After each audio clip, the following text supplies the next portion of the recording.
জোলাইবাড়ি বিধানসভার আওয়াংছড়া এডিসি ভিলেজের মায়াজয় পাড়ার বাসিন্দা বিজেপি জনজাতি মোর্চার দক্ষিণ জেলার সাধারণ সম্পাদক রতিমোহন ত্রিপুরা এক সামাজিক অনুষ্ঠান শেষে বাড়ি ফেরার পথে এক মর্মান্তিক মোটরসাইকেল দুর্ঘটনায় অকাল প্রয়াণ হন। এই বেদনাদায়ক খবরের পর প্রয়াতের বাড়িতে ছুটে যান জোলাইবাড়ির বিধায়ক, রাজ্যের মন্ত্রী শুক্লাচরণ নোয়াতিয়া।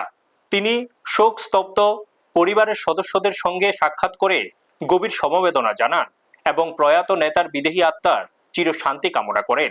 এই সময় মন্ত্রী পরিবারের পাশে থাকা দৃঢ় আশ্বাস দেওয়ার পাশাপাশি সরকারের পক্ষ থেকে সর্বাত্মক সহযোগিতার কথাও বলেন। ব্যুরো রিপোর্ট, নিউজ তৎকাল 24। প্রায় 10টা 20 এরকম হতে পারে।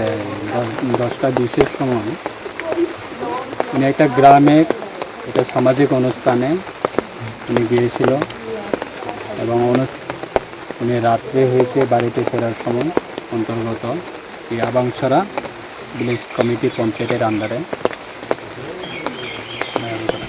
মায়াজয় পাড়া ওনার মা রয়েছে এবং ওনার বোন দুজন রয়েছে, ওনার স্ত্রী এবং ওনার মেয়ে। ওনার উপরে পরিবার চলতো, পরিবার সম্পূর্ণ ডিপেন্ড করতো রতিমোহন ত্রিপুরা ওনার উপর।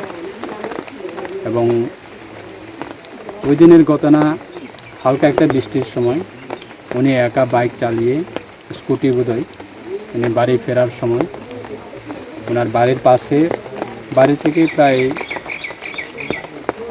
200 মিটার 200 মিটার এমনই হতে পারে ডিস্টেন্স, এখানে একটা ব্রিক চলিং রয়েছে, এটা বাইক পড়া এবং ওনার এটা অ্যাক্সিডেন্ট